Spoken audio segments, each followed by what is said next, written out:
নমস্কার, প্রতিদিনের মতন আজকে আরেকটি ব্লগ শেয়ার করব। প্রতিদিন তো এখন আর ব্লগ শেয়ার করতে পারি না, কয়েকদিন পর পর শেয়ার করি। আজকে সকালে পরোটা বানিয়ে নিলাম আর ডিম ভাজি করে নিলাম মিশানের জন্য। আর আমি খেয়ে নিলাম রুটি আর কাঁঠাল। কাঁঠাল খেতে কিন্তু অনেক পছন্দ আমার। সেদিন আপনার বাড়ি দুইটা আরো বড় কাঁঠাল নিয়ে আসলো, তো একটা ভেঙেছি একটা পেকেছে। পাকা কাঁঠালটা আজকে বেঁকে নিলাম খাওয়ার জন্য। তার দুপুর আজকে কি কি রান্না করবো আপনাদের সাথে শেয়ার করব। অনেকদিন যাবত চিন্তা করতেছি যে কার করে পুরবাজি খাবো। তো সিলেটে গেলাম সেদিন, বড় ভাইয়ের ছেলের বিয়ে ছিল। বিয়েতে যাওয়ার পর সিলেটের বিয়েতে তো খেলাম রুই মাছ দিয়ে সর্ষা দিয়ে রান্না করলো, কিন্তু খেতে তো দারুণ হয়েছিল। তো চিন্তা ভাবনা করলাম যে আজকে বাসায় যেহেতু রুই মাছ আছে, তো রুই মাছ দিয়ে সর্ষা দিয়ে রান্না করি। সর্ষা দিয়ে আজকে দুইটা রেসিপি শেয়ার করলাম। একটা হলো কারকলের পুর। কারকলগুলো আগে সিদ্ধ করে নিয়েছিলাম, নিয়ে তারপরে ভিতরের বিচিগুলো বের করে সর্ষা বাটা দিয়ে তারপরে একটু ভেজে নিলাম। তারপরে ভিতরে পুরগুলো আবার পুর দিলাম, দিয়ে তারপরে আবার পিঠালি দিয়ে বেসন দিয়ে একটু ভেজে নিলাম। আর ওইদিকে ট্যাংরা মাছ দিয়ে একটু টক রান্না করবো আমের শলি দিয়ে।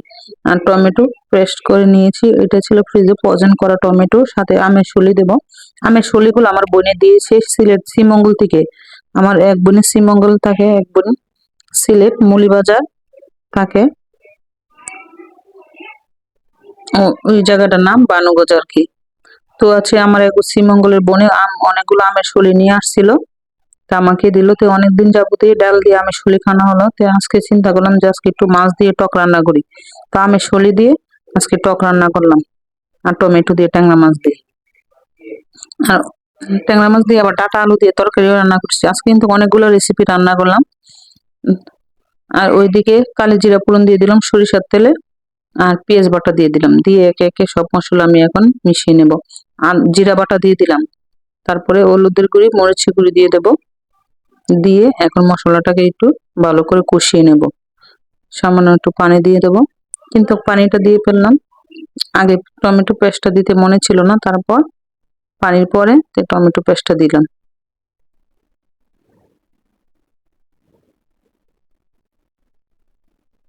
রান্না করতেও গেলে কিন্তু ভুলে যাই। সবাই কমেন্ট করে বলবেন রান্না করতে গেলে কার কার এরকম হয়, একটা দিতে গেলে আরেকটা দিয়ে ফেলি। ভালো করে মশলাটা কষিয়ে নিলাম। এখনো কিন্তু আমার ঠান্ডা রয়ে গেছে, গলা দেখেন কিরকম আওয়াজ আসছে, ঠান্ডা। আর এইদিকে রুই মাছগুলো আমি বেজে নিলাম, এখন বেজে রাখা মাছগুলো দিয়ে দেবো, দিয়ে সর্ষে বাটা দিয়ে দেবো।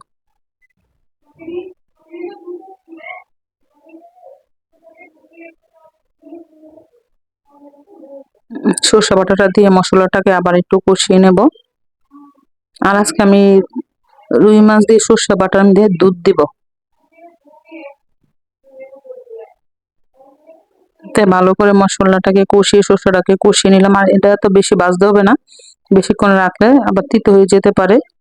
তো তো সম্ভাবনা নেই, তো আমি এখন দুধ দিয়ে দেব। এই দেখেন, আজকে রুই মাছটা দুধ দিয়ে রান্না করব। আর এইভাবেও খেতে অনেক ভালো লাগে। বিয়ে বাড়ির স্টাইলে রান্না করলাম রুই মাছ দিয়ে সর্ষা দিয়ে। তো বেজে রাখা রুই মাছ দিয়ে দিলাম। আর এটা সিলেটে খেয়েছিলাম, অনেক ভালো লেগেছিল। সিলেট খাওয়ার মধ্যে একটা রেসিপি ভালো লাগলো, যে সর্ষা দিয়ে রুই মাছ রান্না করেছিল, খেতে অনেক মজা হয়েছিল।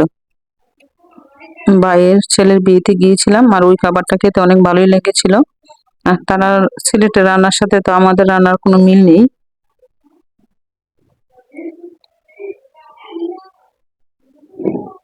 তো দেখেন আমার রুই মাছের বোনাটা হয়ে গেল।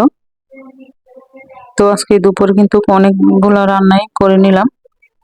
দেখেন দুপুরে কি কি রান্না করলাম। কারকলের পুর ভাজি করলাম, আর এদিকে ডাটা দিয়ে ট্যাংরা মাছ দিয়ে আলু দিয়ে তরকারি রান্না করছি। সর্ষা দিয়ে রুই মাছ রান্না করলাম, আর টক রান্না করলাম আমের শলি দিয়ে, সাথে লেবু কাঁচামরিচ ছিল। আর এটাই ছিল আমাদের দুপুরের আয়োজন। কে কি দিয়ে খেয়েছো সবাই একটু কমেন্ট করে বলবে। ভালো লাগলে লাইক শেয়ার করবে।